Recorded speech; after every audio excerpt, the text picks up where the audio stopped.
Monde. Alors, c'est un grand plaisir pour nous de recevoir ce soir Andrea Mantovani. Alors, nous la recevons à plus d'un titre, on va dire. Tout d'abord, parce que nous avons eu pendant 2 mois ici une exposition photo sur le futur de Charleroi, la biodiversité, la science. L'expo photo devait encore être là ce soir. Pour des raisons tout à fait indépendantes de ma volonté, l'expo n'est pas là. J'en suis vraiment désolé. Ceci dit, nous ferons des liens avec les thématiques développées par l'exposition. Et donc ça a été pendant 2 mois, à l'occasion de cette exposition, ça a été l'occasion pour nous de faire toute une série de résonances. Et donc là ici, l'échange avec Andrea Mantovani s'inscrit dans ces résonances à l'exposition, donc où il s'agit de réfléchir sur la place de l'homme, de la science, de l'environnement. Bon, évidemment, Andrea ne va pas spécialement nous parler du futur de Charleroi, mais j'essaierai de faire des ponts aussi avec ça. Alors, je ne vais pas présenter énormément Andrea, juste quand même en 2 mots. Donc, Andrea contribue régulièrement au New York Times en tant que reporter photographe. Je ne sais pas si on dit ça comme ça. Voilà. Et par ailleurs, elle fait aussi des travaux plus indépendants. Et elle a notamment publié récemment avec Baptiste Morisot un livre qui s'appelle « Sans forester » sur la forêt de Białowieża, à cheval sur plusieurs frontières, mais notamment la Pologne, qui est la dernière forêt primaire d'Europe. Et donc, c'est une forêt qui pose plein d'enjeux. En termes de conservation, comment on va gérer ou pas gérer la forêt. Et donc, elle a fait tout un travail photo personnel, qui est notamment avec un peu l'univers du conte, qui parle donc de cette forêt. On aura l'occasion, normalement, déjà ici pour commencer en fait, de voir toute une série de photos extraits de ce livre. Alors, je vais donner la parole à Andrea, qui commencera aussi par vous présenter un petit film qui présente un peu ses travaux. Et je vais remettre l'ordinateur en route. Voilà, Andrea, encore merci d'être présente parmi nous. Et donc, je vais régler le truc. Merci. Merci Guillaume, bonsoir tout le monde. Je remercie le CAL de Charleroi et Frédéric Lambeau d'être à l'initiative de ce projet. Voilà, on commence un projet sur 1 an qui va s'appeler Regard sur le vivant. Et l'origine, donc sur le territoire de Charleroi. Et l'origine de ce projet vient du livre Sans forester que Frédéric... qui travaille à la bibliothèque de Florène, que peut-être vous connaissez, un jour était en possession de ce livre et en parle à un ami qui rentre en disant « mais il est bien ce livre, il me plaît ». Et cet ami en question, j'ai travaillé avec lui dans la forêt de Białowieża. Voilà, donc cet ami Sébastien qui animera aussi les différents ateliers, donc Regard sur le vivant sur le territoire plus vaste de Charleroi. Voilà. Pour me présenter rapidement, ça va être la 2e fois aujourd'hui, donc désolée pour ceux qui auront une petite répétition. J'ai grandi dans un petit village à Auvers-sur-Oise, en banlieue parisienne. C'était le village de Van Gogh. C'est là où il est mort, c'est là où il est enterré. Et j'ai grandi là-bas de mes 0 à mes 20 ans. C'est un tout petit village qui fait 5000 habitants. Et comme ce que je racontais cet après-midi, en fait, Van Gogh, dans les 2 dernières années de sa vie, c'est le moment où il a le plus peint. Et il peignait environ 1 toile par jour. Et il peignait 1 toile pour vivre aussi. Ça le permettait de se loger, de se nourrir. Donc vous imaginez, voilà, aujourd'hui, ce que ces toiles valent. Donc en fait, l'ensemble de mon village, il a peint l'ensemble de mon village et tout est aujourd'hui protégé par les architectes bâtiments de France, même si on veut peindre, changer la couleur de notre volet. Voilà. Donc moi, j'ai grandi dans les champs de Van Gogh, juste derrière chez moi, parce que j'ai toujours eu un chien, d'aller tôt le matin dans ces champs, d'être complètement... Je dis pas que j'ai vu ce qu'il a vu, parce que je sais pas, chacun voit différemment, mais j'ai vu qu'il y avait quelque chose. Et je n'arriverai pas à encore aller totalement dans mon inconscient et ma psyché non plus. C'est pas, je veux pas. Mais en tout cas, je sais que je vois la vie en tableau parfois. Voilà. Et tout simplement, j'ai lié une autre passion qui est l'environnement, parce que je suis géographe de formation, à la photographie pour créer des tableaux. Voilà, c'est ma manière de parler et de voir le monde. C'est ma manière de communiquer parfois quand j'ai pas les mots. J'ai travaillé longtemps dans un grand groupe en environnement et j'ai compris que les mots parfois ils restaient pas, les promesses parfois restent pas. C'est comme ça. C'est ce qu'on retrouve avec nos politiques, c'est ce qu'on retrouve dans des grands groupes, dans des initiatives dans l'environnement qui n'ont pas lieu. Par contre, des photographies, ça reste. Et voilà, à l'âge de 30 ans, j'ai déposé ma carrière qui était prévue dans un groupe en tant que responsable environnement pour vendre ma voiture, m'acheter mon petit appareil photo et partir pendant 4 ans. Le dernier voyage de ces 4 ans, donc, enfin, voyage en réalité, pardon, ça paraît pas très juste quand je dis ça. Je voyageais pas, je travaillais, je faisais vraiment des projets de photographie dans des quartiers, avec des communautés marginalisées ou dans des lieux particuliers. Donc voilà, j'ai vécu en Jamaïque, à Cuba, dans le Chiapas. Chaque lieu où je travaille, j'y vis. Je pose mes valises, je reste un certain temps. On peut parler d'anthropologie, ce qu'on veut, mais en tout cas, voilà, la photographie devient mon moyen de langage. Et on arrive à la forêt de Biao-Vieja, que je viens vous présenter ce soir. Voilà, bah, c'était l'intro, c'est le teasing. Non, c'est pas encore bon. Alors, je voudrais juste vous présenter un tout petit peu cette forêt avant qu'on rentre dedans. C'est une petite projection de 3 minutes.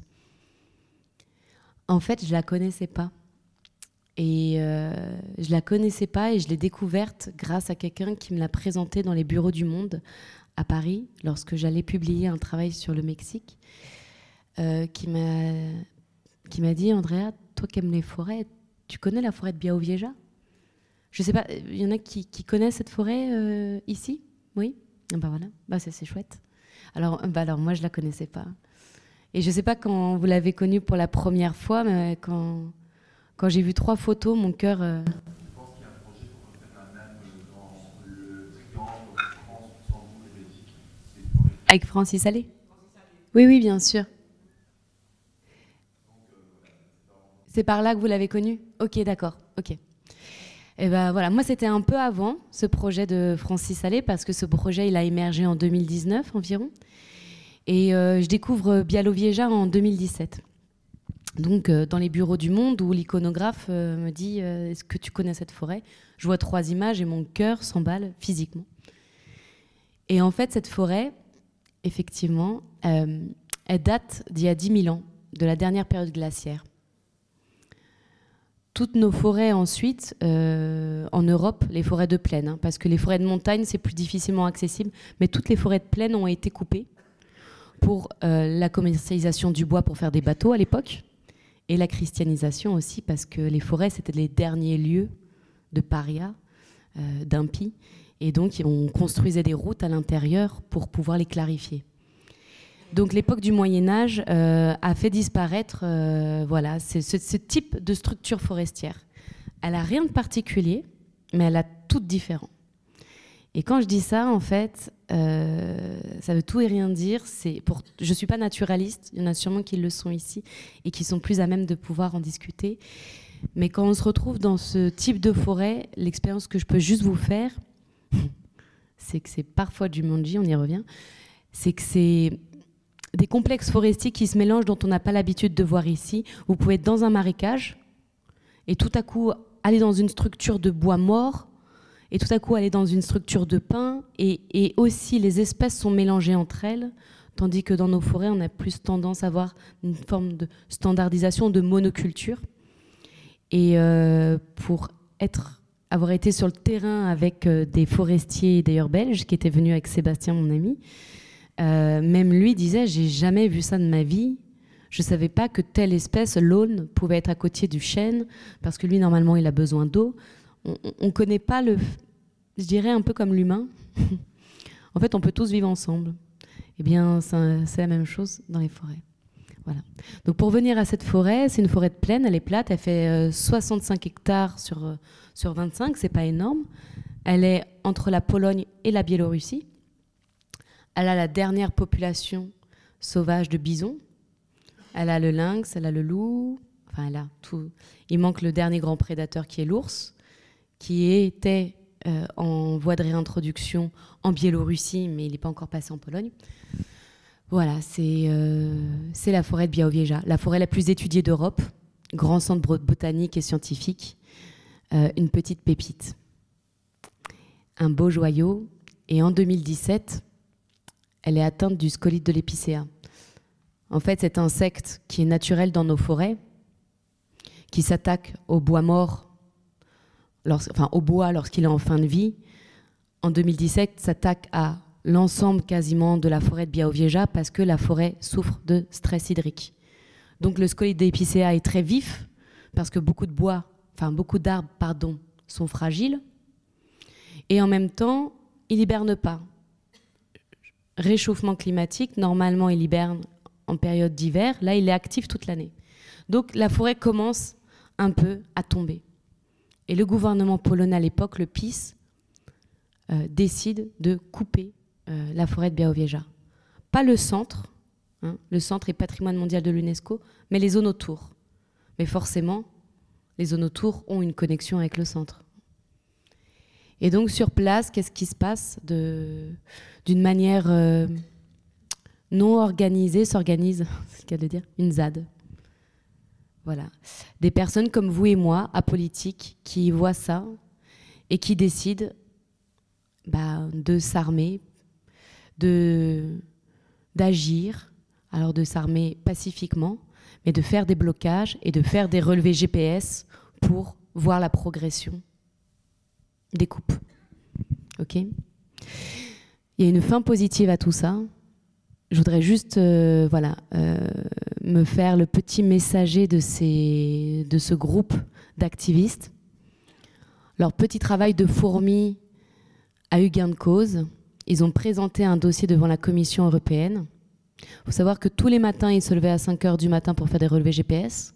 Et le soir, ils retournaient sur la même zone pour refaire une relevée GPS afin de faire de la cartographie.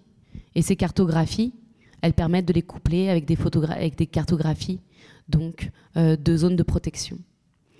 Et donc, grâce à ce dossier qu'ils ont monté, ils ont été écoutés par la Commission européenne. Et la Cour de justice a reconnu la Pologne coupable de couper excessivement la forêt de Białowieża et de porter atteinte à son équilibre naturel. Et a astreint la Pologne, à 100 000 € d'amende par jour, c'est à continuer de couper la forêt de Białowieża. Voilà. Donc, quand je suis partie, c'était pour 2 semaines. Je suis restée 8 mois. Pendant 8 mois, au final, j'ai pas vu mon travail parce que j'ai travaillé à la pellicule. Et là, je vous le présente d'une manière un peu film photographique pour vous montrer plus l'ampleur du travail. Et j'ai décidé de l'écrire d'une manière où on pouvait un peu rêver nos imaginaires. Chaque personne que vous voyez est réelle. Chacun a son histoire.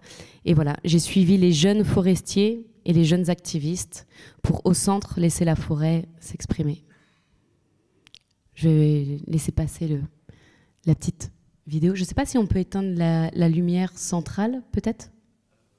Enfin, si vous êtes d'accord, ça dure 3 minutes. Voilà. Merci Andrea pour le petit film. Alors peut-être une question donc, en rapport avec ton travail, le film qu'on voit. Donc on voit une certaine vision de la forêt et des enjeux qui qui prennent place dans ce cadre. Or, moi, quelque chose qui m'avait un peu marqué, donc, par rapport un peu à ces photos qu'on retrouve aussi, pas exactement celle-là, mais toute une partie, en tout cas dans le livre Sans forester, c'est que on aurait pu s'attendre en fait à voir que des arbres abîmés en se disant la forêt va périr, et donc une photographie qui documente plutôt ce qu'on voit. Ici on voit qu'il y a plutôt un travail que tu essayes de proposer une autre perception des choses. Alors est-ce que tu pourrais peut-être nous en dire plus un peu sur cette sensibilité, le rapport sensible que tu as du coup avec les éléments qui t'entourent là-bas à Bialowice, et comment du coup quel est un peu l'objectif que tu te donnes derrière les photos, comment tu essayes de construire ce langage en rapport avec l'expérience que tu as là-bas. Est-ce que c'est clair ma question ou pas? Oui, c'est très clair. Merci. Je propose qu'on mette le PDF. Alors la question de l'écriture photographique ou même dans le cinéma, enfin l'écriture visuelle, on ne sait pas trop quand ça arrive, j'ai envie de dire. On cherche, et j'étais persuadée d'une chose, c'est que la énième photographie de déforestation, elle ne sert pas. Aujourd'hui, on a dépassé on est dans une société qui accumule des images. On est tous saturés d'images. Moi, personnellement, je suis saturée d'images. On produit 95 millions de photographies par jour sur Instagram. C'est énorme. 95 millions. Et ça ira que en augmentant. J'ai fait mes études en environnement, et les photographies de désolation, je pense qu'on a dépassé cette phase-là. Bien qu'elles sont utiles, je n'enlève pas aux confrères qui sont dans le photojournalisme, mais c'est plus ça pour moi. Aujourd'hui, on a dépassé le constat sur pas mal de sujets. Et ma problématique, quand j'étais dans cette forêt-là, c'était de comment créer un récit, en fait. Pas comment faire une belle image, mais comment raconter un récit, comment se raconter une histoire, comment on peut avoir accès à nos imaginaires. Et c'est quoi mon imaginaire? Comment je peux avoir accès à cette partie-là? Et une fois que j'ai accès à mon imaginaire, à partir de là, comment je peux tirer un fil et nous raconter un conte pour adultes ou autre chose. Et en fait, ça, c'est la première pellicule que j'ai développée quand je suis rentrée à Noël en famille. Et alors, du coup, il y a une seconde. Et quand j'ai développé la première sas de pellicule, où ça faisait 3 mois que je n'avais pas vu les pellicules, quand j'ai vu cette photographie, donc on est un matin dans une zone où il y a eu un blocage toute la nuit, et c'est un activiste français, Camille Planchet. Je n'avais pas réussi à faire de photographie. Vous en avez vu une dans la présentation du film, où on voit de loin un camp dans la forêt. Je l'ai ajouté pour donner du contexte, mais en réalité, ce ne sont pas des photographies que je présente dans mes expositions ou dans mon livre. Pour moi, c'est trop frontal. Je me suis permise de la mettre ce soir pour la présentation, pour vous donner tout le contexte. Sinon, on ne peut pas se rendre compte d'un peu ce qu'il y avait sur le terrain. Voilà, donc on dort la nuit sur ces types de camps, ils font des blocages, et voilà, c'est leur réalité. Mais c'était trop frontal en photographie. C'était les énièmes photographies de ZAD, de quelque chose qui raconte, qui allait s'effacer dans l'actualité. Et voilà, on part au petit matin, et Camille, pour rigoler, fait comme s'il disparaît dans ce tronc. Et quand j'ai vu le négatif, enfin voilà, quand j'ai vu la photographie développée, j'ai su, en tout cas pour moi, qu'il y avait à la fois ce que je recherchais, une part de mystère, une part de réalité. C'est réellement un activiste, il avait vraiment les mains menottées. Donc cette frontière entre la fiction qu'on se crée, que je vous laisse, et le réel, très ancré, c'est ce qui me plaît. Alors, à partir de là, j'ai été chercher dans le réel des indices, des choses que je pouvais, raconter de cette forme-là, dans cette forme un peu du conte, ou quelque chose un peu de fictionnel, où il n'y a pas de repère de temps, il n'y a pas de repère de lieu, où l'homme est en connexion avec la nature aussi, d'une manière plus mystique, en tout cas métaphorique. Voilà, donc j'utilise la force du symbole et des couleurs. Là, on est dans du rouge et du vert. C'est intéressant ce que ça peut nous faire jouer dans notre inconscient. Si vous voulez réagir au même moment, peut-être on peut aussi. Hein. Enfin, voilà, je voudrais pas enfermer le... Pardon, je me suis permise. Il n'y a pas de problème. Non, mais au cas où, enfin voilà, j'aime bien. Donc vous pouvez réagir pendant, mais aussi après, on prévoira aussi du temps pour poser un peu des questions, les questions que vous voulez poser. Et puis après, il y aura un verre offert, donc vous pourrez aussi, de façon informelle... poser encore plus de questions, du coup.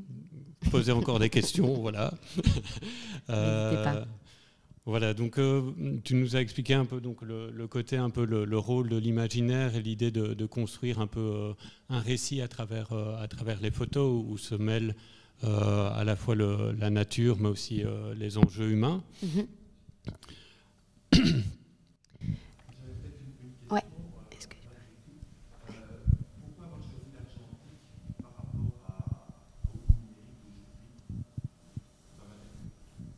d'aujourd'hui? Oui. Ah oui, c'est normal.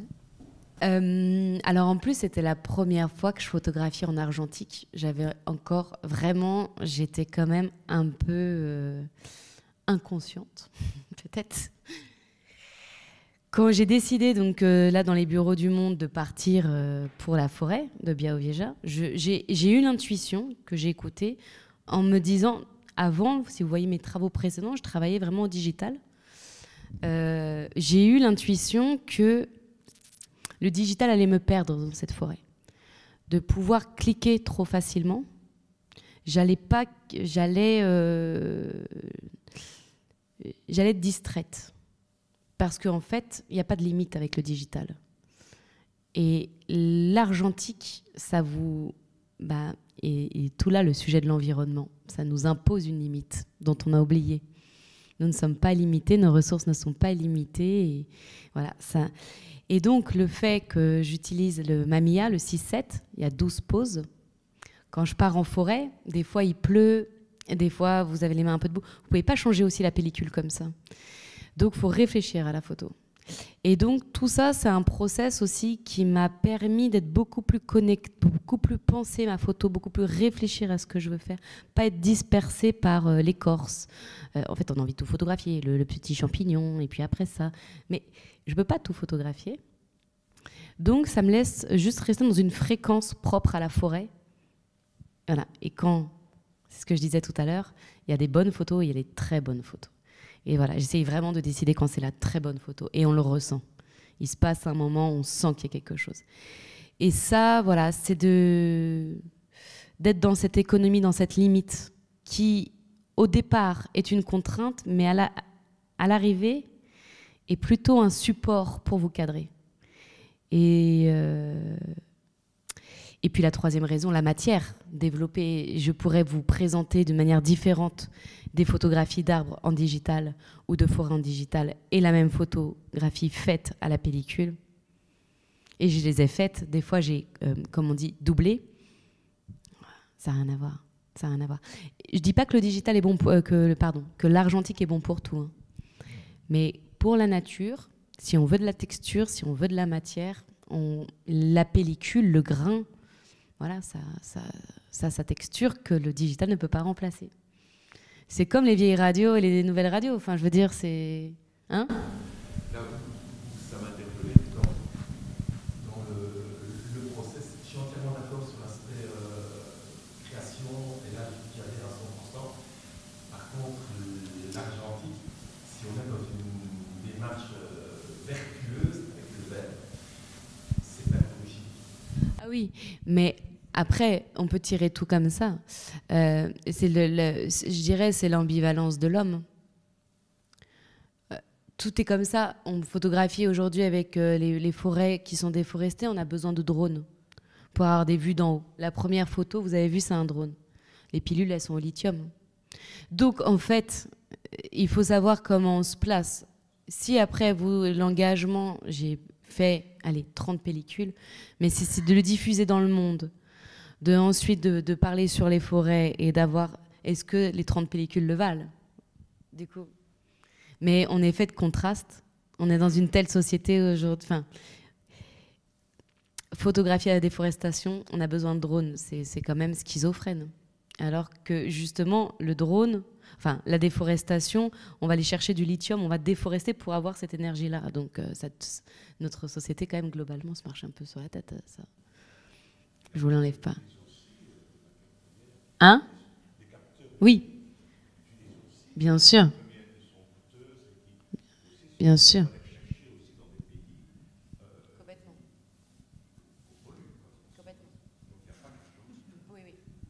Donc tout ça, c'est un équilibre. Enfin, exactement. De tout, c'est l'excès. Hein. Oui. J'ai remis cette photo parce que ça fait partie des photos qu'on peut penser. Voilà, il y a de la mise en scène pour revenir à l'univers du conte, comment on le crée.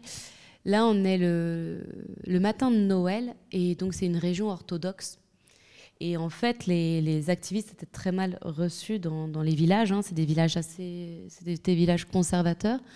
Et vous voyez d'un mauvais œil cette jeunesse qui arrivait de Varsovie, de Cracovie, d'ici et d'ailleurs pour faire cette ZAD. Et donc les activistes avaient appris pendant une semaine des chants orthodoxes locaux pour chanter en bas des fenêtres des habitants pour se faire intégrer. Voilà pourquoi Katia est habillée comme ça. Elle est donc une activiste anglaise. Voilà. Ce que je ne veux pas expliquer la photo parce que je trouve que ça enlève quand on explique les photos.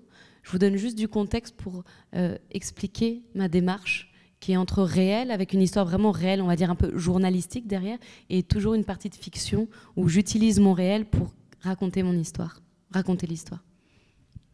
Alors, tu parles beaucoup du récit que tu construis, qui se construit avec le réel, etc. Alors, dans le réel, il y a déjà toute une série de récits qui sont là. Comment tout ça influe sur ta perception? Comment les autres personnes que tu côtoies dans la forêt, ça influe sur la façon dont tu vas voir les choses? Et comment aussi le fait d'être immergé dans un endroit qui n'est pas banal, la forêt primaire là-bas à Bialowice, j'imagine avec plein de perceptions aussi qui peuvent être différentes. Comment tout ça va influencer ta façon de voir les choses? Donc tu as parlé aussi d'utiliser l'argentique pour justement ne pas se distraire dans 100 000 photos, mais essayer d'avoir vraiment une attention à ce qui se passe autour de toi. Est-ce que le fait d'être dans un milieu particulier, le fait que les autres autour, qu'il y ait toute une série de récits autour de toi, comment ça influe ton travail de photographe? Et est-ce que, en tant que photographe, avec malgré tout ton objectif de faire un récit, est-ce que ça te fait voir les choses différemment? Est-ce qu'il y a une spécificité à l'œil du photographe, ou est-ce que tu essayes de te détacher de ça pour ton travail? Comment ça fonctionne? Comment ça influe tous ces récits autour de toi, cette atmosphère et ces objectifs, ces intentions que tu te donnes? Ok, vaste question.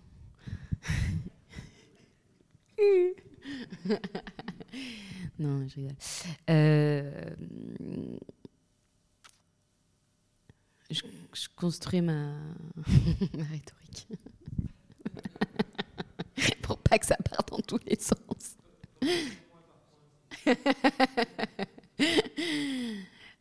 Alors, le rôle des personnes autour de toi que tu côtoies, est-ce que ça influence ta façon de voir les choses, ou est-ce que c'est une construction très, très individuelle, très personnelle, ou est-ce que par exemple le livre Sans forester aussi, ça a été un partenariat avec un partenariat, c'est pas vraiment le terme, mais tu as été ton forester entre guillemets avec Baptiste Morisot. Qu'est-ce que ces relations humaines aussi apportent au travail photographique?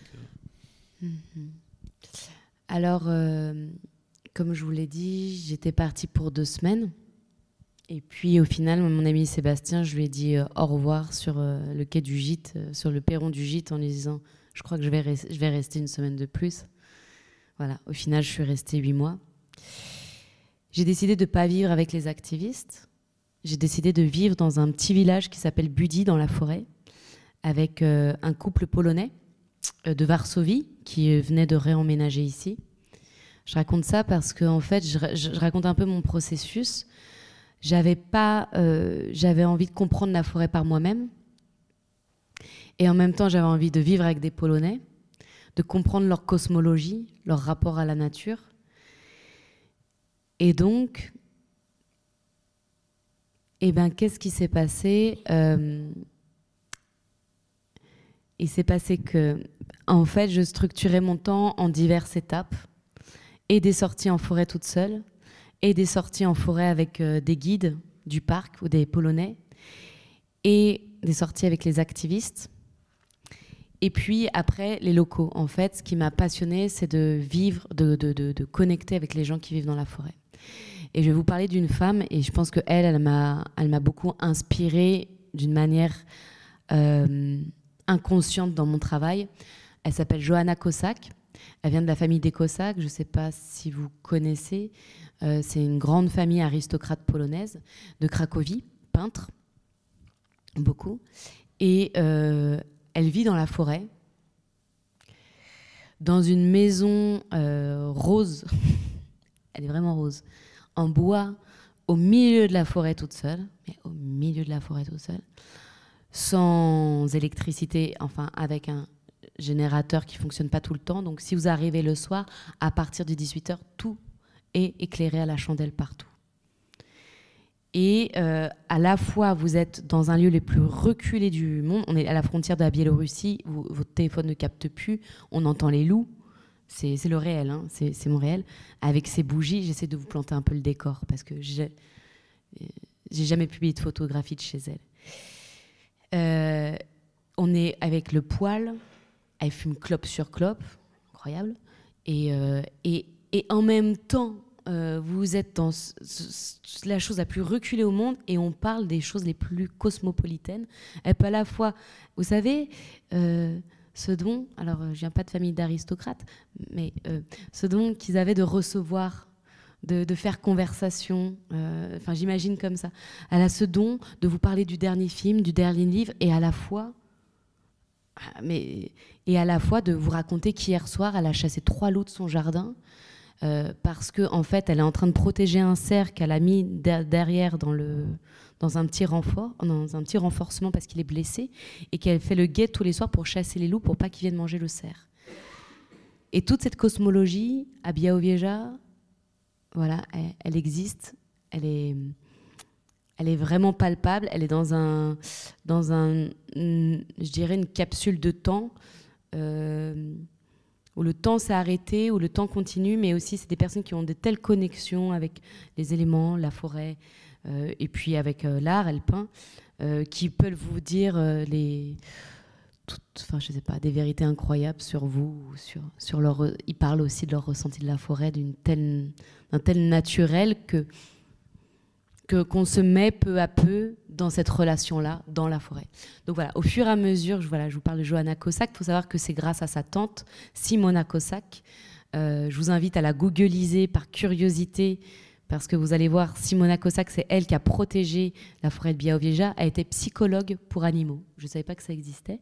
Et donc les photographies de Simona Kosak dans la forêt, vous avez une harde de biche qui la suit. Dans son salon, par exemple, elle est allongée au sol, Simona, et c'est un sanglier sur son canapé. Je rigole pas, hein. Son mari était photographe, donc il a photographié sa vie. Elle donne un biberon à un élan, elle a un corbeau sur l'épaule. Donc en fait, ces rencontres qui sont réelles, et c'est des personnes qui sont très ancrées dans le réel, forcément ont un pouvoir agissant sur moi. Parce qu'en fait, on ne fait pas de sujet aussi long pour pas que ça nous traverse. Donc oui, ça m'a changé. Il faut savoir que j'ai découvert que j'avais de la famille polonaise quand je suis partie en Pologne. Donc étant à Białowieża, j'ai aussi rencontré ma famille de ma grand-mère. On a la même tête, ils vivent à 300 km de la forêt, ça aussi c'est une autre histoire. Donc cette forêt, dans son énergie, a progressivement infusé mon travail. Et le titre Sans Forester, il parle de lui parce qu'il y a plus d'un matin où je me disais ok, il faut que j'aille voir les activistes, il faut que je fasse telle rencontre.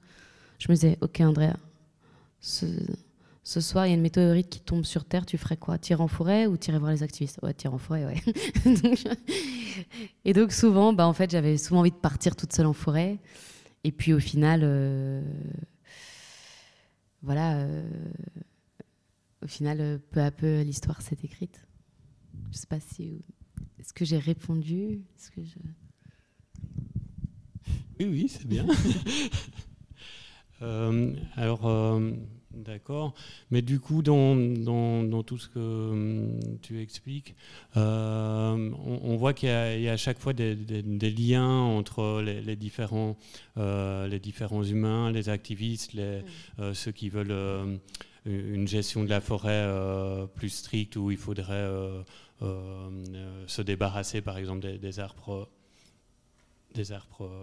malades. Il y a des liens avec les animaux, donc tu as parlé d'une psychologue pour animal.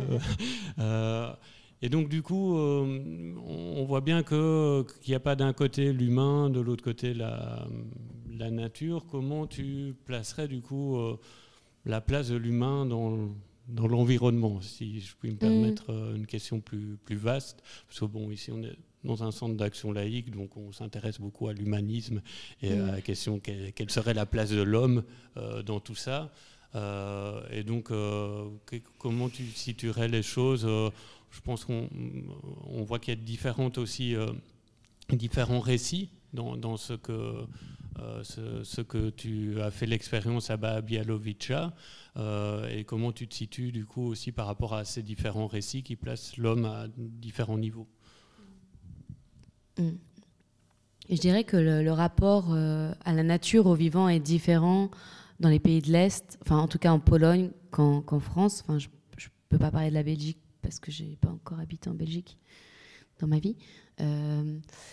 Le rapport à la nature en Pologne et la cosmologie est beaucoup plus horizontale, elle n'est pas verticale, c'est-à-dire que le milieu est un milieu donateur, donc on prend le bois de la forêt pour se chauffer, en fait on utilise beaucoup de choses, on connaît, en Ukraine c'est pareil, pour avoir travaillé en Ukraine, dans les forêts des Carpates, on utilise complètement les plantes, mais quotidiennement pour se guérir, pour nos tisanes, chose comment dire, sûrement on revient ici, je dirais juste que là-bas il n'y a pas eu de rupture, il n'y a pas eu une rupture si marquée.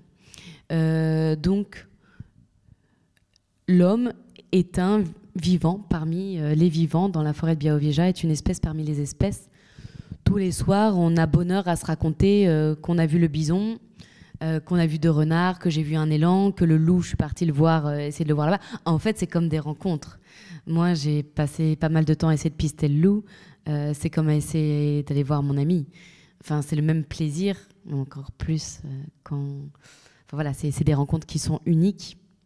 De rencontrer un ours, de rencontrer un bison. Donc c'est quand on vit dans la forêt de Białowieża, on est, en tout cas dans leur cosmologie polonaise, ils sont une espèce parmi l'espèce de vivants autour. Alors, il y a plus de rapports, pardon, juste pour finir, on n'est pas les seuls garants de la biodiversité. Il y a quelque chose de très cartésien aujourd'hui. Ici, on est les seuls garants de la biodiversité, du bien-être de la nature. Quand on est dans la forêt de Białowieża, on n'est pas du tout les seuls garants. Il y a l'abeille qui travaille, tout le monde travaille et tout le monde est garant de la biodiversité. On doit juste, nous, être responsables par rapport à notre attitude, à emprunter dans le milieu donateur juste ce dont on a besoin. Et du coup, cette expérience donc, à Białowieża, où on voit bien un peu les différents vivants qui tissent ensemble une espèce de trame, est-ce que c'est quelque chose qu'on peut aussi recréer à notre échelle, ici dans nos environnements? On parlait tout à l'heure de l'idée de refaire une forêt primaire au nord de la France, un peu avec Francis Allais. Il y a aussi Sébastien, par exemple, Lesaka, qui comparait les terris ici à Charleroi, a une espèce d'expérience en miniature de la forêt primaire à Bialowice, parce qu'il y a les végétaux pionniers qui viennent, et puis petit à petit la forêt se développe de façon naturelle sans qu'il y ait une intervention humaine. Est-ce que du coup toute cette expérience un peu où on voit ces différentes relations que les vivants tissent ensemble et qui fait qu'on reconçoit la place de l'homme, de l'humain dans l'environnement, est-ce qu'on peut aussi la faire par chez nous, dans des forêts plus limitées, ou est-ce que ça va être plus compliqué? Est-ce que c'est clair ma question? Oui, c'est très clair. Oui, donc le projet de Francis Allais, je vais le représenter peut-être une toute petite seconde, bien que je ne suis pas porteuse, en tout cas je ne suis pas porte-parole de son projet, mais il a le projet de... En fait, il s'est inspiré de la forêt de Białowieża dans sa structure forestière pour recréer ce type de forêt en Europe de l'Ouest, enfin plus de notre côté.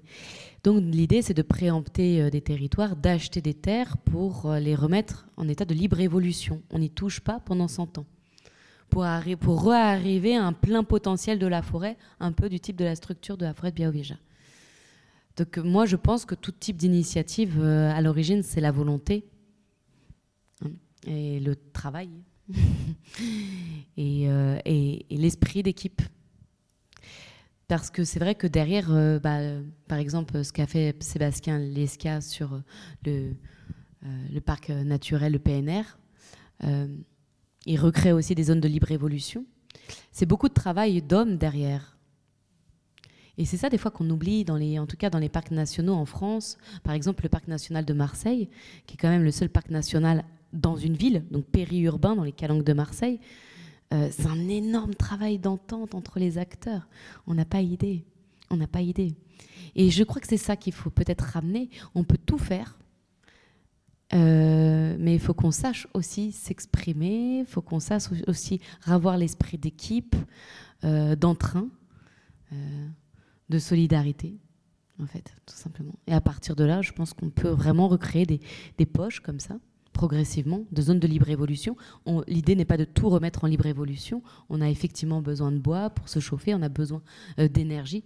Tout, c'est de revenir à quelque chose d'équilibré. Ok, merci. Alors du coup, par rapport, si on prend des enjeux plus généraux, la crise écologique par exemple, quels seraient les types de solutions? Donc là, on voit tout l'intérêt de laisser des zones de libre évolution pour aussi faire une expérience peut-être différente de ce que serait la place de l'humain et de comment concevoir les rapports avec les différents vivants. Après, est-ce que c'est pas ça une solution marginale? Quelle serait du coup votre position par rapport à cette crise environnementale généralisée? Et je vais essayer de faire quelques liens ici, j'avais promis, avec Charleroi sort du cadre. Et donc on a différentes... il y avait des expériences scientifiques. Donc on voit toute une série de techniques qui sont là. Ah oui, voilà. Là, on voit aussi certaines choses. Donc, on voit un peu en tout petit des terris. On voit aussi, il y avait des expériences scientifiques sur la perception, donc notamment la perception des abeilles qui est différente. On voit aussi des projets avec les abeilles qui sont très importantes. Mais on voit aussi, donc il y a toute la question de la biodiversité. Mais je voulais revenir à aussi les questions ici plus des techniques. Donc il y a toute une série de techniques aussi qui sont mises en place, notamment à Charleroi, et ça donne un peu une autre image de Charleroi. Quel serait du coup le positionnement, ton positionnement ou positionnement en tant que photographe par rapport à toutes ces questions? J'ai l'impression que tu mets plus l'accent sur le côté de refaire une expérience de la sensibilité, de faire l'expérience de son environnement. Et il y a un philosophe, il y a Baptiste Morisot, en fait, que tu connais très bien, qui présente par exemple la crise écologique comme étant une crise de la sensibilité. Alors, est-ce que du coup la solution serait sur une resensibilisation à l'environnement, serait aussi technique, quel serait un peu, comment tu articulerais un peu ces différents enjeux? Vaste programme politique. Hein. Voilà, ton programme politique. Votez Andrea Mantovani aux prochaines élections. C'est un sujet si vaste, mais que je ne veux pas tout aborder, mais je pense qu'il y a, en fait, c'est l'accumulation de plusieurs paramètres, dont notre rapport à la sensibilité. Mais je pense que déjà, à l'origine, il y a deux choses. Il y a les économies, la limite, la logique de Négawatt. Je ne sais pas si vous connaissez ce principe-là. C'est un collectif donc, qui existe depuis un certain temps, environ une vingtaine d'années, et qui prône que déjà, on devrait étudier ce qu'on a besoin pour produire. Donc, par exemple, pour produire l'énergie au CAL de Charleroi, est-ce que, par exemple, on a besoin de la lumière dans le couloir? Non, mais du coup, ça revient à là. Et donc, du coup, c'est pas du tout un jugement.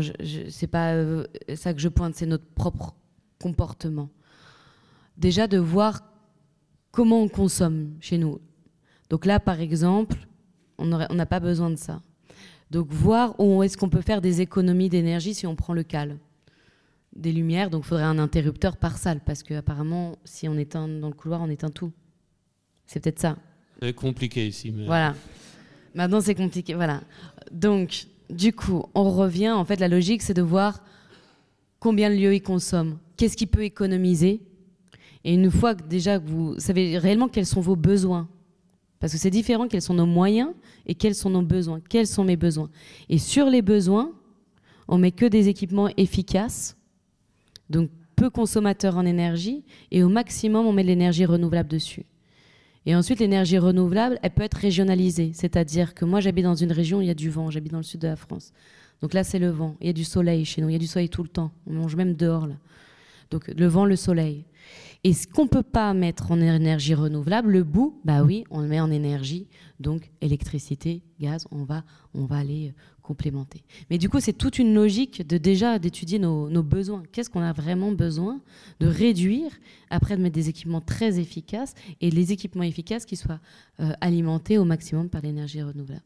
Donc déjà, moi, quand je regarde ma vie, ma consommation, je fais attention, mais je vois que régulièrement, je dis à mon ami, mon compagnon, faut débrancher la prise, la multiprise, faut l'éteindre. En fait, les appareils en veille, ça consomme. On a énormément, dans nos sociétés de consommation, de manières de réduire notre empreinte. Ça, c'est une chose, mais qui pour moi est une piste parmi les pistes, et il ne faut pas qu'on oublie, parce qu'on consomme quand même si on n'est pas les Américains ni les Canadiens, sans les juger, hein, j'adore le Canada et les États-Unis, qui ont encore une conso dessus, on consomme quand même beaucoup. Donc déjà, revenir à nous-mêmes, au lieu de vouloir changer les autres, c'est déjà comment nous-mêmes, on se questionne par rapport à nous-mêmes. Et puis ensuite, oui, il y a notre rapport au vivant, qui est encore une autre chose. C'est quel est le temps qu'on y accorde, d'observer. La photographie, ça va être ça quand on est passionné de photographie, mais tout le monde ne fait pas de la photo. Et tout le monde n'est pas naturaliste. Mais voilà, le temps, ralentir. On est dans une société qui remplissent, qui accélère tout le temps. Apprendre à la limite, pour moi, en termes de philosophie, le vide, comme dans la philosophie chinoise, pas vouloir toujours tout remplir. Et quand je parlais, oui, de l'attention au vivant, en fin de compte, c'est même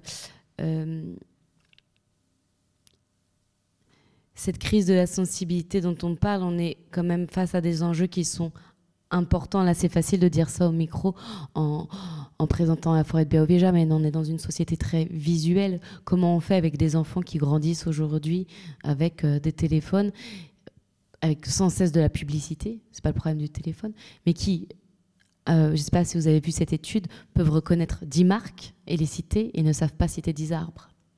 Elle est là, la crise de la sensibilité. Quand on ne sait pas nommer.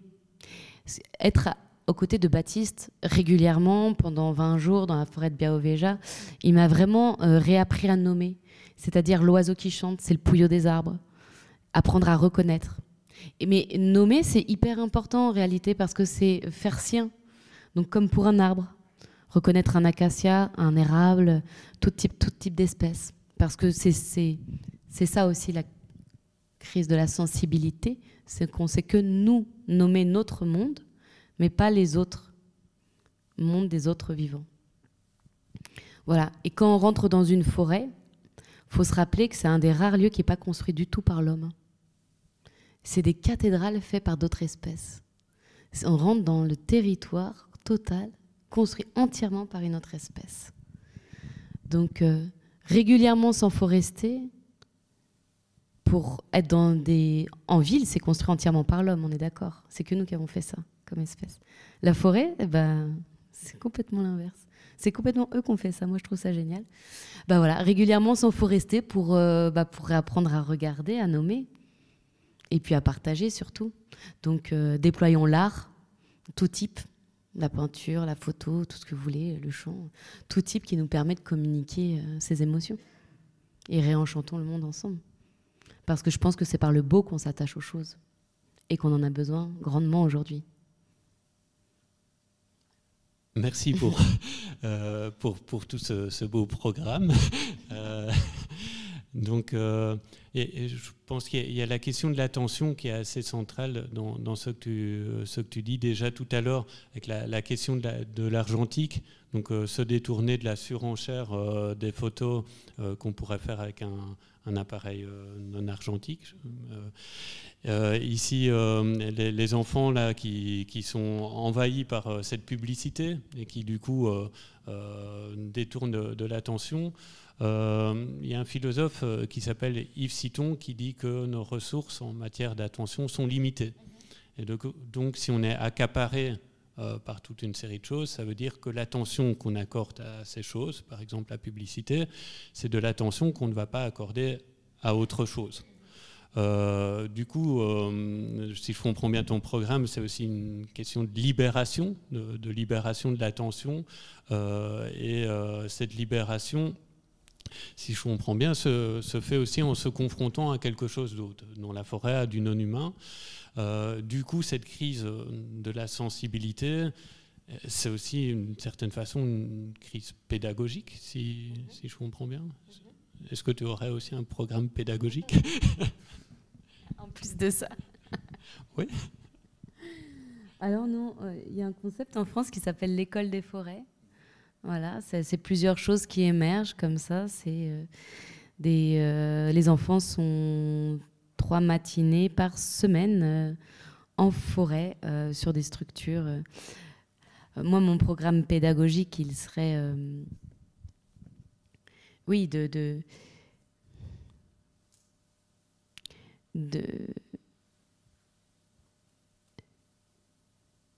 faire confiance sur le fait qu'on a une grande capacité d'adaptation dans ces milieux-là. Notre main elle a été forgée pour prendre des roseaux. Notre œil, il a été aussi, la distinction des couleurs, ça a été pour distinguer les baies des feuilles. Donc tout à l'origine de quand même d'avoir vécu il y a très longtemps nos ancêtres en forêt. Pour avoir vécu dans la jungle, dans le Chiapas, la deuxième fois que je suis partie dans la jungle, vraiment sur une marche de 6 heures, le chef de tribu m'a dit tu pars avec, je ne sais plus comment il s'appelle, je crois que c'était Noah. L'enfant avait 8 ans. Et je fais ouais. Ok.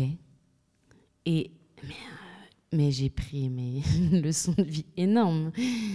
En fait, il sait tout faire, cet enfant, quoi. Il m'a repéré dans la jungle, mais il sait tout faire. Et il te fait des passages avec la faux, enfin une forme de faux. Donc, très tôt, on est capable d'énormément de choses. Je pense que juste on n'y a pas forcément accès. Donc, dès le plus jeune âge, moi, mon programme pédagogique, ça serait un minimum 3 matinées en forêt, ou pas en forêt, mais dans un milieu naturel. Et puis l'ennui, hein, d'apprendre d'observation, d'apprendre à construire. Enfin, je sais pas. Je pense que je réinvente pas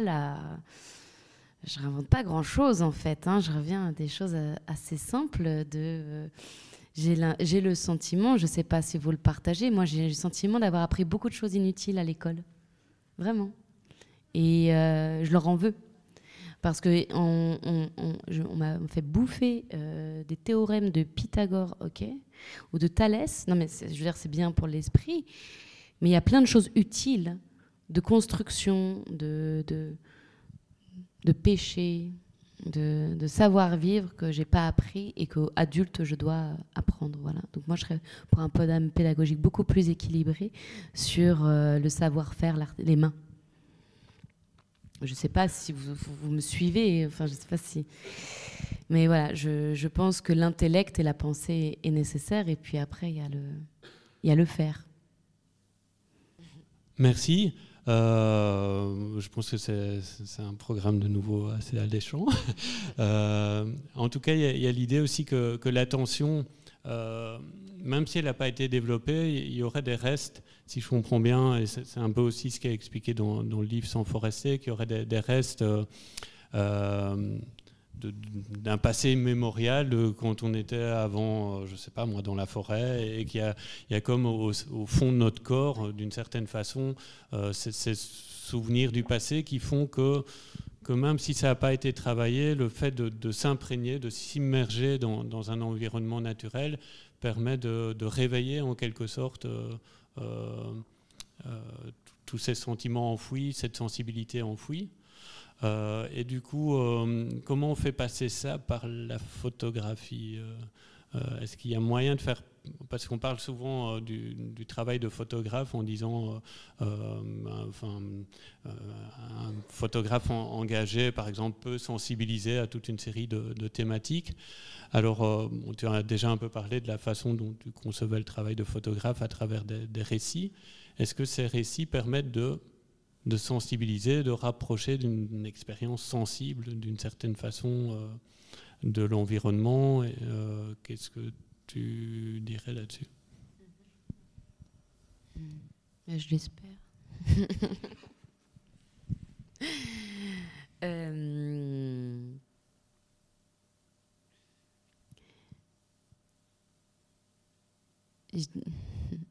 Je dirais que le pouvoir de l'image fixe est différent que le pouvoir de l'image en mouvement. On retient plus une image, l'œil, qu'un film où on a du mal à retenir une séquence. Donc c'est pour ça que j'aime ce médium, parce qu'une seule image, elle peut changer les choses. Ça a été le cas pour la guerre du Vietnam, ça a été le cas pour plusieurs photographies qui ont été historiques et qui ont fait basculer à un moment donné des consciences, ou en tout cas qui ont amorcé des prises de conscience. Donc oui, j'ai une foi vraiment profonde dans ce médium. Je vois la manière dont il a le pouvoir de rester aussi dans la mémoire. Moi, j'ai des photographies qui me poursuivent, qui restent présentes en moi. Qui vivent avec moi et qui font aussi cet élan que j'ai.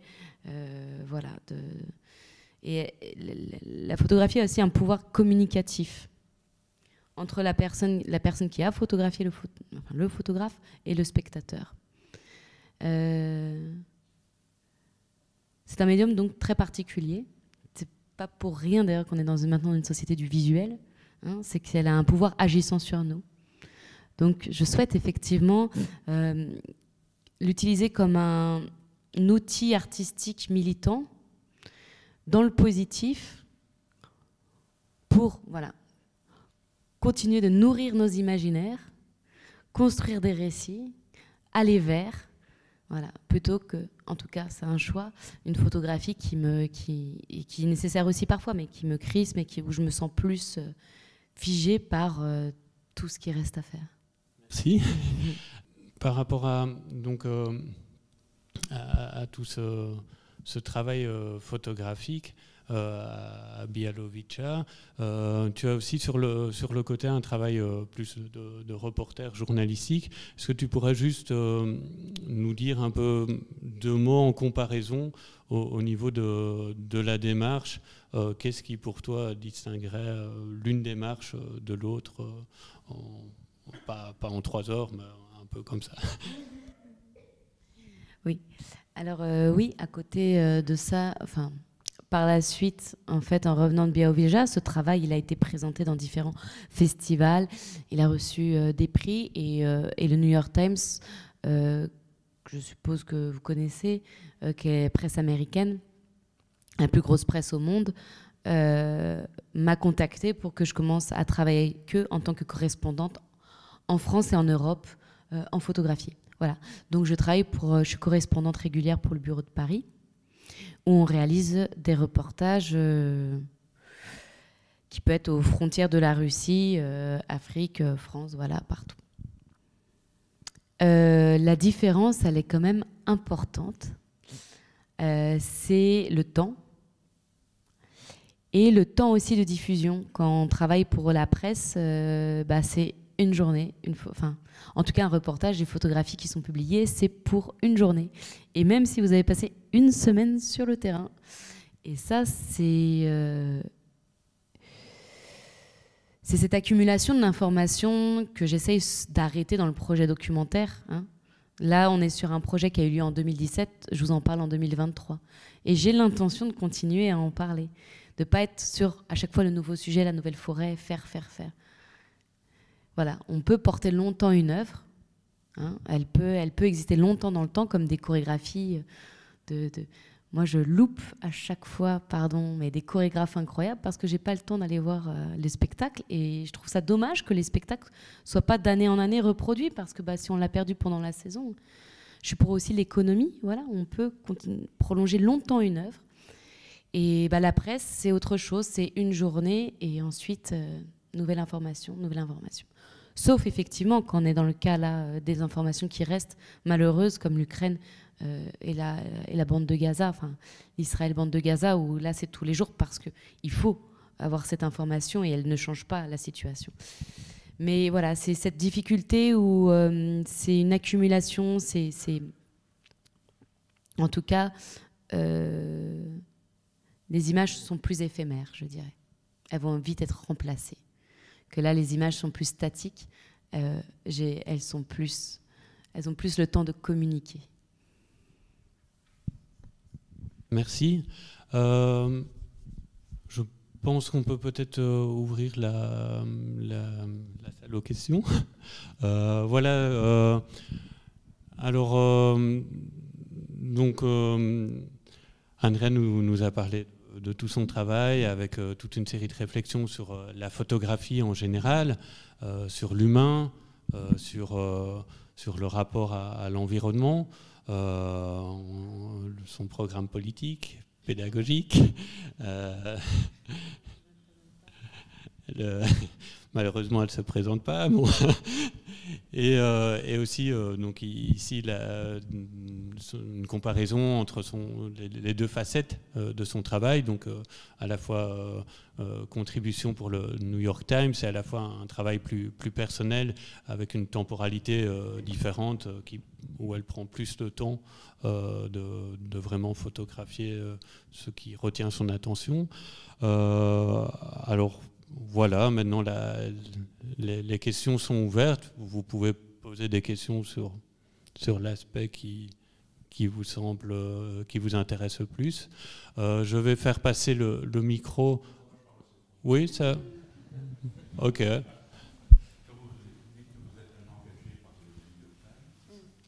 suis en indépendante. Les thèmes de l'écologie, de l'environnement, lorsque vous avez développé d'autres thèmes pour eux, je veux dire, en tant que reporter. Vous avez parlé de l'Ukraine, vous avez parlé de... Ouais, alors l'Ukraine, Białowieża, pardon, l'Ukraine et...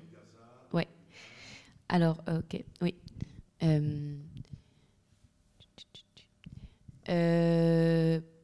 Oui, je fais bien plus de sujets que l'environnement. Je couvre en fait toute l'actualité internationale qui peut aller des frontières. Lorsque le début de la guerre en Ukraine, j'étais déployée sur la frontière en Russie, en Finlande pour voir les essais de l'OTAN. C'est quand même un autre délire que Białowieża. Je peux être déployée sur... Excusez-moi, j'ai plein d'idées qui me viennent en tête. Exactement, exactement. La seule chose que je couvre, donc voilà, les algues vertes, la mafia en Corse, les gilets jaunes, donc ouais, toute l'actualité. La seule chose que je couvre pas, c'est la guerre. Et ça, c'est un choix personnel. Et de toute façon, pour couvrir la guerre au New York Times, il faut faire une formation d'une semaine, que je pourrais faire en l'occurrence. Ça s'appelle l'EFTA. Et ça nous apprend en tant que photographe, reporter, à savoir se comporter en zone de guerre. Voilà. C'est pas la même chose qu'une zone dangereuse, hein. C'est se placer derrière les fenêtres quand il y a des missiles, réagir à une zone de kidnapping, voilà, tout ce que induit un le terrain d'un reporter de guerre. Voilà. De rien. D'autres questions? Ça peut aller un peu dans tous les sens, oui.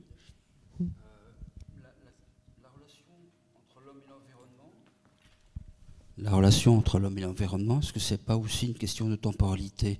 On vit dans des sociétés autant court, autant immédiat, et on n'apprend plus à avoir le temps long, c'est-à-dire le temps de se promener, de réfléchir, de sentir, de vivre, que ce soit la forêt ou même la société. Ah oui, oui. Ah mais je suis complètement d'accord avec vous. je pense qu'on en parle peu, mais on est dans une crise, une crise du temps, non? Notre relation au temps. Je crois que c'est vraiment l'enjeu. Enfin moi c'est mon enjeu personnel. Je sais pas. Je vais vous raconter une histoire personnelle, mais c'est pas. J'étais en Ukraine quand s'est déclenchée la guerre. Parce que j'avais un projet, donc je travaillais en Ukraine sur les forêts, dans le massif forestier des Carpates. Et je devais rentrer en France parce que j'avais une commande pour Greenpeace. Et donc j'ai pris le vol du mardi soir, le mardi 22 février, et le jeudi 24 février, il y avait l'offensive russe.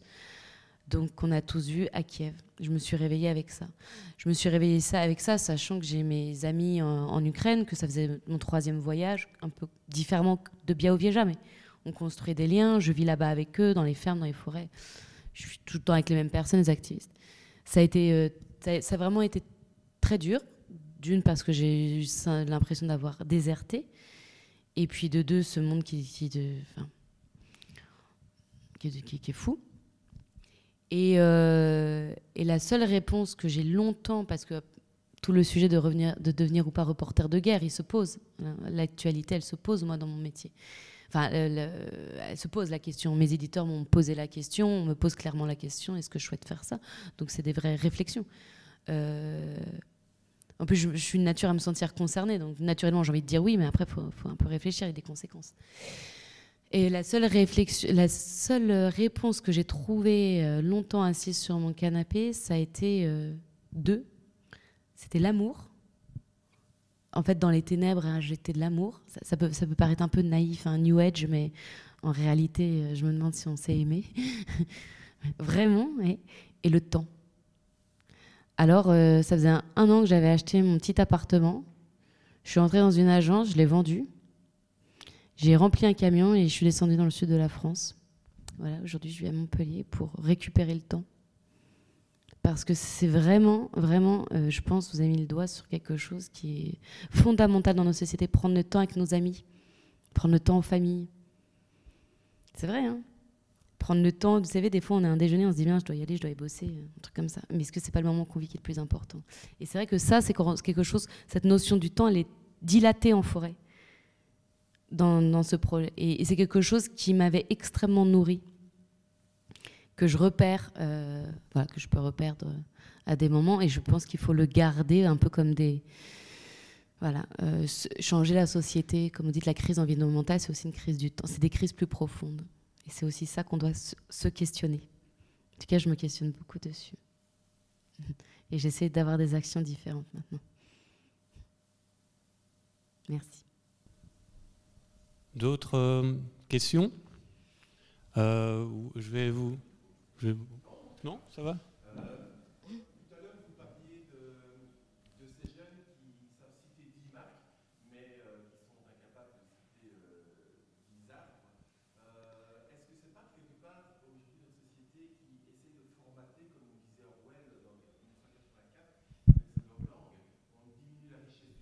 afin de justement que la personne ne puisse plus exprimer son mécontentement. Et bon, là, on Oui. dans les cas, ça me fait penser à une petite phrase qui était là, je ne vais pas dire quoi fait rapport, mais en parlant des arbres, c'est un petit être plein d'écharpes qui, après le boulot, est un peu plié.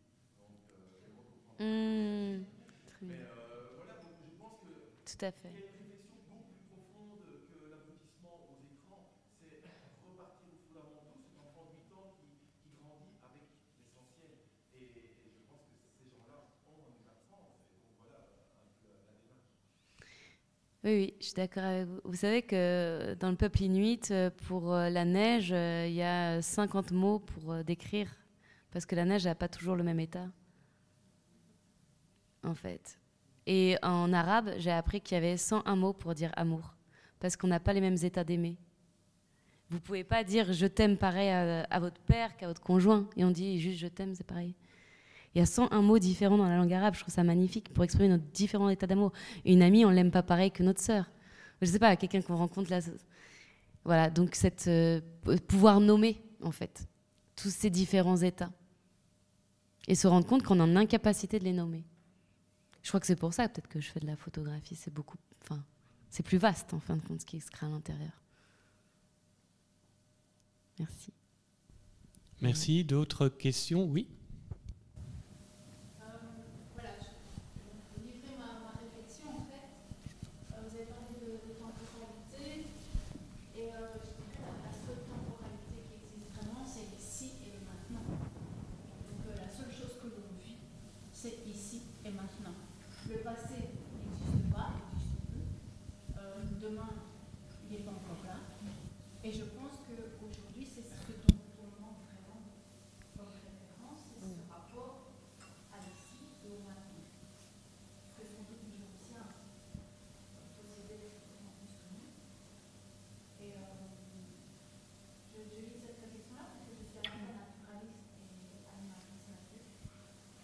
Et donc, ce que j'essaie de transmettre aux enfants pour lesquels j'ai fait des animations, j'ai de la première maternelle à la 6e primaire, c'est vraiment ce rapport au temps, mais dans l'ici et maintenant. Donc, quand je pars en forêt avec eux, ce que je montre, c'est la différence de qualité entre une vie d'homme et une vie d'arbre. On n'est pas dans le même temps. On est à 80 ans maximum à peu près pour nous, et on est à 300, 500 ans pour un arbre. Et donc, j'essaie toujours de faire comprendre cet arbre, il est là depuis combien de temps. Il est là depuis très longtemps, il a vécu notre arrière-grand-père, et puis quand ce sera notre arrière-petit-fils, il sera encore là. Et donc, de leur faire prendre conscience aussi que, voilà, le temps, il est relatif. Notre temps n'est pas le temps des autres espèces. Le temps de vie d'une abeille, c'est 50 jours. C'est bien peu pour beaucoup de travail intellectuel. Donc, ce rapport au temps, il est aussi à transmettre. Ça, c'est la responsabilité de chacun. Quand chacun est ici présent, je ne vois pas très jeune, mais on est tous en état d'avoir des enfants, on est tous enfants déjà. Et je pense que c'est ça qu'on doit faire passer comme message à la génération future. C'est ce qui est à vivre, c'est ici, maintenant, aujourd'hui, et qu'on est responsable de ce qu'on vit aujourd'hui. Et si on était responsable de ce qu'on vit aujourd'hui, eh bien, le futur serait sans doute pire. Merci. Ah bah si, ça résonne.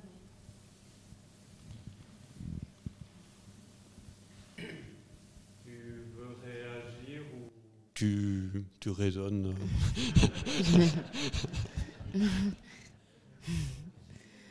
Non, mais vous avez eu la capacité de me ramener dans une fréquence, je vois tout à fait ce dont vous parlez, qui est pas voilà, qui est la fréquence que j'ai découvert, c'est vrai, qui est un état que tous on vit, voilà, mais que j'ai beaucoup expérimenté dans la forêt de Białowieża. D'où le titre qui est Sans forester. On est venu, qui était juste par cette action-là de retrouver cet état. Voilà. Et je vous remercie de m'avoir fait vivre ça. Tout simplement, du coup, je restais un peu dans mon petit état agréable. Le temps. Merci. C'est assez beau parce qu'on fait, on fait une rencontre autour de la photographie et on arrive sur le temps, qui est aussi une des caractéristiques principales de l'image. Et d'arriver même de partir d'un sujet sur la forêt pour arriver à ça ensemble, co-construire cette pensée.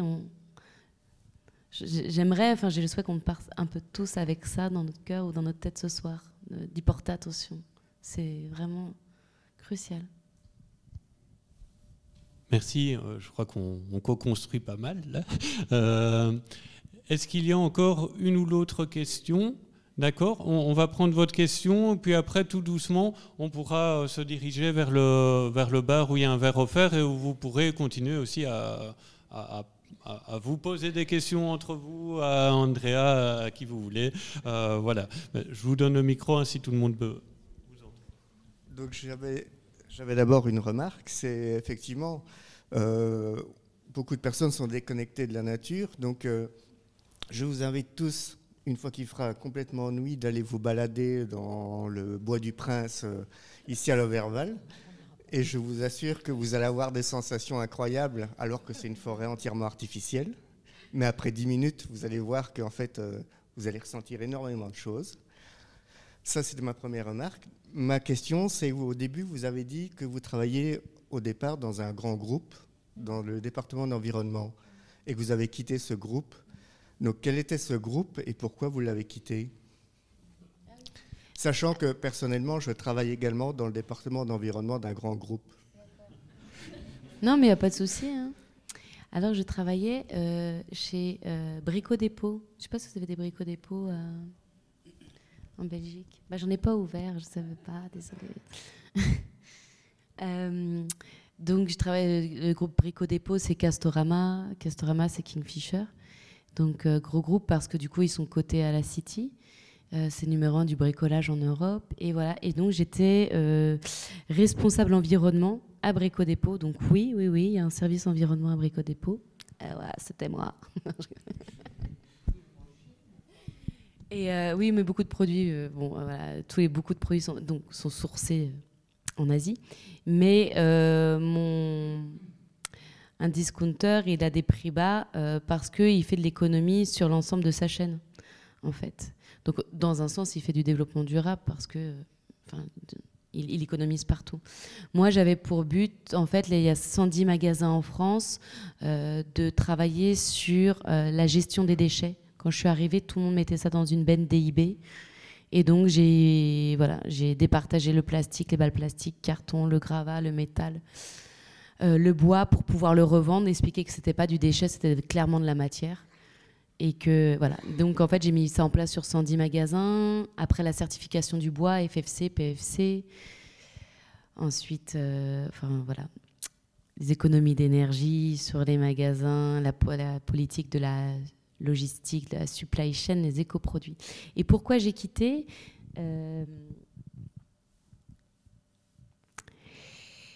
Eh bien, en fait, donc du coup, j'avais 30 ans. Pour la faire courte, à ce moment-là, en fait, on était deux, mon directeur et moi. Donc, on avait les 110 magasins en France, plus les ouvertures à l'étranger, donc Espagne, Pologne. Et donc, comme c'est un groupe coté en bourse, on a des rapports développement durable, je suppose que vous connaissez, et une fois par an, et comme c'est un discounter avec plusieurs niveaux d'audit. Et donc, mon directeur a été licencié et je me suis retrouvée toute seule pendant 1 an et demi. J'ai énormément travaillé et en fait, j'étais en bout de course et j'ai fait un truc de fou. J'ai fait une forme, j'ai fait une éruption cutanée, on appelle ça comme ça, acnéique, une barbe. Non, mais c'est pas drôle, hein. Franchement, sur le moment, je rigolais pas vraiment le matin quand je me suis réveillée. Pendant 1 mois, mais des plaques et franchement, infectées. Et donc, du coup, j'ai été voir le dermato en lui demandant qu'est-ce qui m'arrive. Et en fait, j'avais tellement de stress que c'est une zone émonctoire, je savais pas. Et donc, j'avais le sang qui était plein de toxines. Et en fait, ça sortait par la peau. Voilà. Donc, pour la faire courte, je vais au boulot quand même tous les matins avec un voile. Je parle à plus personne. Je viens sociopathe. Donc, on voit que je suis pas trop sociopathe comme personne. Et là, je suis convoquée par le DRH. Je comprends pas pourquoi. Et voilà. On est le lundi matin. Je suis convoquée le vendredi chez le DRH. Et je me dis, c'était à cause de mon visage. Voilà. Et donc, le vendredi, je vous la fais courte parce que c'est les petits cadeaux de la vie. On revient sur le temps. Le vendredi, me voilà partie pour mon rendez-vous. J'arrive à ma voiture toute stressée. Je mets les clés de ma voiture. Je vous raconte une petite anecdote. Les clés de ma voiture côté passager, mon sac à main, je ferme la porte, je fais le tour pour rentrer côté conducteur. Et là, je me suis enfermée à l'extérieur de ma voiture. Et donc, j'étais sur ma voiture. Je me suis vraiment enfermée à l'extérieur de ma voiture. OK. Du coup, j'appelle mon père en disant je suis enfermée à l'extérieur. Il me dit OK, j'appelle ta belle-mère pour qu'elle vienne t'aider. Et je me retrouve au café avec ma belle-mère, un dépanneur qui va arriver d'ici 2 heures. J'ai 2 heures en face à face avec ma belle-mère qui me demande comment je vais. Et en réalité, ça va pas bien du tout. Et je lui dis ça va pas. Et il me dit qu'est-ce qui se passe? Je lui dis je voudrais partir, j'en peux plus. Et je ne sais pas comment faire. C'est pas quelque chose qu'on vous apprend à l'école. De dire un non, de dire stop, de dire j'ai pas, vous ne savez pas faire. Donc j'ai une chance inouïe de cette histoire de clé. Ma belle-mère m'a dit OK. Elle avait travaillé dans un service DRH. Elle me dit tu sais pas ce qu'ils veulent te dire, mais toi apparemment tu as un truc à dire. Donc vas-y, tu sors une feuille, on prépare ton entretien de départ. Voilà comment ça s'est fait. Je suis arrivée à cet entretien pour avoir une énorme promotion. Il s'avère devenir directrice Europe. Mais j'étais tellement préparée par ma belle-mère que je ne pouvais plus faire demi-tour. C'était fini. Nadine avait fait son travail. J'étais déterminée. Voilà. Et ça m'a sauvée. Ouais, c'est vrai que c'est marrant les chemins. Des fois, vous savez, il y a un coup de bifurcation, il y a un pépin qui vous arrive, c'est plutôt une aide. Et ça, voilà. Et quand il m'a tout content, Olivier Lurson, je me rappelle encore de ce monsieur très gentil, qui me dit Andrea, le grand jour est arrivé, la promotion. J'ai dit Olivier, je pense aussi pour vous. Je pars. Et il s'est retourné dans le bureau, il fait quoi? Mais ça va pas bien? Mais vous êtes fatigué, Andrea? Je suis en pleine forme. Voilà comment j'ai quitté. Mais qui était une belle aventure parce qu'il y a plein de choses à faire aussi dans ces services-là. Mais vraiment beaucoup de travail et c'était super. Mais moi, j'avais envie d'autre chose. Oui, je confirme, le travail dans l'environnement au sein d'un grand groupe, c'est passionnant. Ah, c'est passionnant. C'est passionnant et on n'imagine pas ce que ça peut représenter et les contraintes qu'ont, ici je travaille chez ArcelorMittal. OK. Les contraintes qu'ont les sidérurgiques ici en Europe. Ah ouais, j'imagine pas. Mais même, je trouve, moi, c'est pour ça d'ailleurs que j'avais fait ma crise, parce que j'étais vraiment passionnée, parce qu'il y a tellement de choses à faire, de rentrer dans le système, d'aller dedans, de convaincre des personnes. C'est facile de convaincre une audience déjà convaincue. Mais aller devant une réunion régionale de directeurs de magasins un petit lundi matin pour leur expliquer qu'ils vont devoir trier leurs déchets, c'est une autre affaire. Je vous promets que l'audience, elle n'est pas acquise. Et en fait, c'est là que ça devient, c'est là que ça devient aussi hyper intéressant. Voilà. Donc ça m'a, voilà. C'était le petit passage à Brico-Dépôt. Merci. Encore un tout grand merci à Guillaume, Andrea, merci à vous. merci à vous.